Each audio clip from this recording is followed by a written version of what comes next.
को बड़ी राहत सर्वोच्च अदालत से मिली है, जिसका मतलब यह है कि राहुल गांधी की लोकसभा की सदस्यता जो वायनाड से रद्द की गई थी, वो सदस्यता एक बार फिर बहाल की जाएगी। इस खबर का मतलब यह कि 2024 का चुनाव राहुल गांधी लड़ेंगे। हमारे साथ रॉबर्ट वाड्रा जुड़े हैं। रॉबर्ट वाड्रा, बहुत बहुत स्वागत आपका न्यूज नेशन पर। राहुल गांधी को मिली आज की इस बड़ी राहत का क्या कुछ मतलब कांग्रेस पार्टी के लिए सर, आपके हिसाब से? मैं कांग्रेस पार्टी के लिए नहीं बोलूंगा, मैं एक परिवार के सदस्य होने से बोलूंगा कि हम कानून में भरोसा करते हैं और मैं यही कहूंगा कि जो बहुत खुश हैं जो जजमेंट आया है। और हमेशा मतलब मुझे ये लगा है कि देर है पर अंधेर नहीं। तो राहुल हमेशा लोगों के हित में बोलते हैं, देश के हित में बोलते हैं, वो जरूर लोगों की बात रखते हैं। तो जिस तरीके से बीजेपी गवर्नमेंट उनको परेशान किया है कि पहले सदस्य हटाया, फिर उसके बाद मतलब घर से हटाया उनको और फिर जो हमने सपोर्ट दी राहुल को, क्योंकि प्रियंका को भी जब पूरी सिक्योरिटी हटाकर उनका मेन टारगेट था कि घर से हटाना और अलग अलग चीज इस तरीके से की है। तो क्योंकि हमारे पास खुद का अपना एक्सपीरियंस है तो हमने राहुल को भी फुल सपोर्ट दिया और वो उनको भी लगा कि ये सारी चीजें से जो ये करती है बीजेपी गवर्नमेंट, उससे एक नेता जो है और उनको स्ट्रेंथ मिलता है और वो और हर अपनी बात रखेंगे और ज्यादा और बोलेंगे, चाहे वो पार्लियामेंट में होते हैं या उसके बाहर हैं, वो देश के लोग के लिए हमेशा उतरेंगे और उनकी बात रखेंगे, देश की बात, लोगों की बात रखेंगे। ठीक है, सियासत में मनोबल तोड़ने की कोशिश लगातार होती है। क्या आपको लगता है कि राहुल गांधी की जब सदस्यता गई तो राहुल गांधी का मनोबल टूटा? राहुल गांधी को जब घर छोड़ने के लिए कहा गया तब मनोबल पर असर पड़ा, लेकिन आज उसके उल्टा मनोबल पर और ज्यादा पॉजिटिव असर पड़ेगा? रॉबर्ट वाड्रा साहब। बिल्कुल बिल्कुल जी, बिल्कुल। आप देखेंगे कि राहुल और स्ट्रांग होंगे, देश में डेमोक्रेसी अब फिर से उठेगी और पूरा जो इंडिया, हमारा जो इंडिया का पूरा जो अपोजिशन बना है वो और स्ट्रांग होगा और एक डेमोक्रेटिक अलायंस होगा आगे और मतलब डेमोक्रेसी अब एग्जिस्ट दोबारा करेगी। और जैसे मैंने बताया कि हमें कानून में भरोसा है और जरूर देश के जितने भी मुश्किलें हैं उसको राहुल और उसके बारे में जिक्र करेंगे, चाहे कोई भी उद्योगपति हो जो बीजेपी के लोगों के साथ आगे बढ़ रही है, पर राहुल उनके बारे में जरूर जिक्र करेंगे और निडर होके और बढ़ेंगे आगे। सदस्यता जाने से लेकर अब तक सर्वोच्च अदालत के फैसले आने तक, क्या इस पूरी प्रक्रिया पर, इस पूरे फैसले पर आपकी कभी राहुल गांधी से बात हुई? क्या कुछ उन्होंने कहा? कैसे अपनी फीलिंग्स को शेयर किया? हमेशा बात होती है, मैंने उनको देखा और वो स्ट्रांग हुए हैं और वो कह रहे हैं कि मैं निकलूंगा रोड पे और चाहे भारत जोड़ो है उस तरीके से या लोगों के बीच में जो भी उनकी मुश्किलें हैं मैं समझूंगा और जरूर मुझे पार्लियामेंट पे हो या कहीं भी हो, मैं जरूर जब भी मैं अपने भाषण दूंगा या जो भी दूंगा, मैं हर चीज आगे रखूंगा। जो भी अन्याय हो रहा है देश भर में मैं आगे रखूंगा। और हमने जैसे आपको पहले बताया, जैसे हमें घर से बेघर किया था वैसे भी उनको अगर किया है तो हमने सपोर्ट किया कि कोई बड़ी बात नहीं है, हम तो फिर भी ठीक है, सब ठीक है, पर सिक्योरिटी जरूर एक इशू था कि मतलब सिक्योरिटी का इन्होंने जिस एसपीजी हटाए उनको ये देखना चाहिए कि इस परिवार ने कितने अपने प्यारों को खोया है और देश के लिए, और मतलब कि जिसकी सिक्योरिटी की जरूरत होती है वो रखनी चाहिए, सोचना चाहिए, एक परसेप्शन का असेसमेंट होना चाहिए।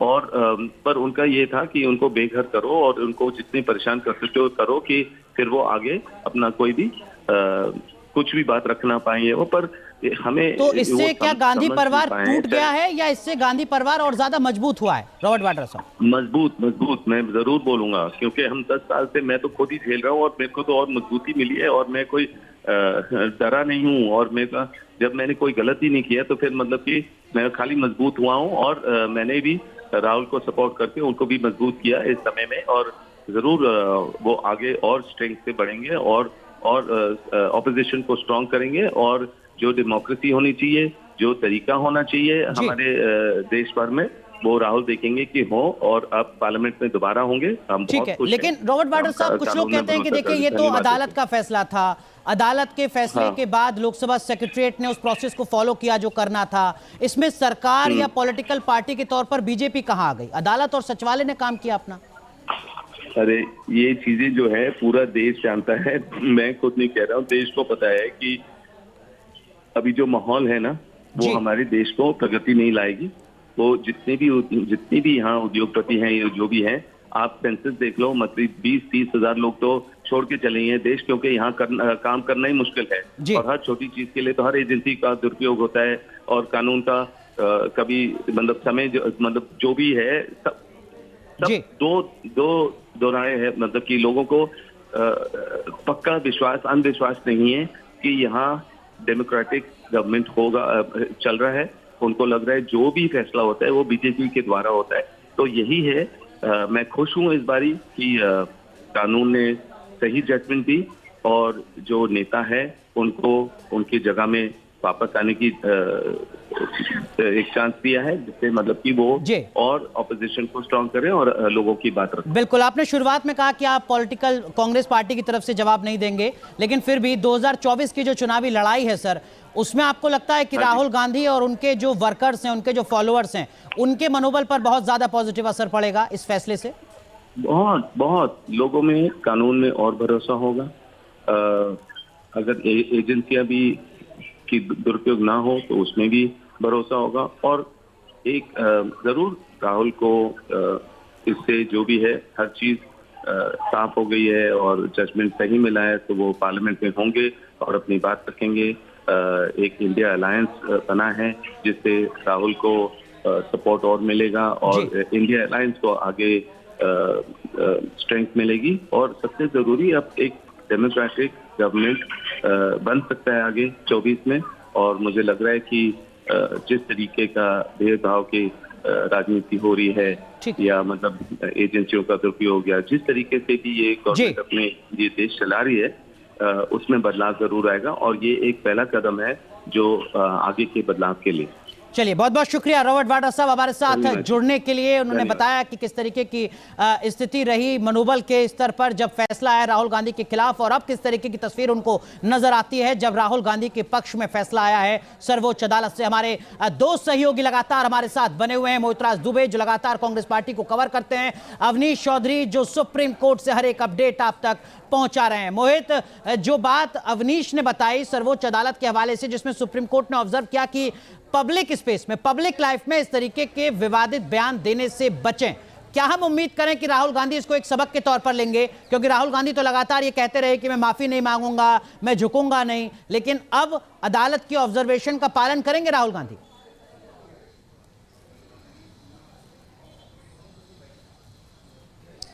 देखिए, ये तो देखने वाली बात होगी कि राहुल गांधी अदालत के इस फैसले को किस रूप में, किस तरीके से लेते हैं। जो अदालत ने नसीहत दी है उसका पालन किस रूप में और किस तरीके से वो करते हैं। लेकिन फौरी तौर पर राहुल गांधी को एक बड़ी राहत मिली है। संसद की सदस्यता उनके आने वाले वक्त में इस फैसले के बाद बहाल हो जाएगी।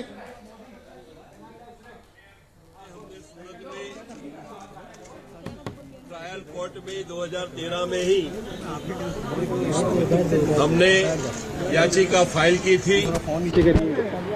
बाद में 2023 में ट्रायल कोर्ट में सभी कानूनी प्रक्रिया के बाद श्रीमान राहुल गांधी को 2 साल की सजा दी गई। बाद में श्रीमान श्री राहुल गांधी ने उस सजा के सामने सूरत की सेशन कोर्ट में कन्विक्शन स्टे के लिए याचिका दी गई थी। वहां भी उनकी कन्विक्शन स्टे नहीं हुआ। जो फैसला था हमारे पक्ष में आया। बाद में कन्विक्शन स्टे के लिए माननीय गुजरात की बड़ी अदालत हाईकोर्ट में भी कन्विक्शन स्टे के लिए उन्होंने याचिका फाइल की थी। गुजरात हाईकोर्ट ने भी कन्विक्शन स्टे नहीं किया। फैसला हमारी और आया। बाद में And in the fundamentals that truth shall prevail. The truth has prevailed today. Satyamev Jayate. Rest assured that the roar of truth of Shri Rahul Gandhi will once again be heard in the biggest temple of democracy, in the corridors of parliament, holding the government accountable to 140 crore Indians, holding the government accountable to truth, holding the government accountable for its misdeeds, holding the government accountable for unemployment, price rise, politics of hate. चलिए, तो आप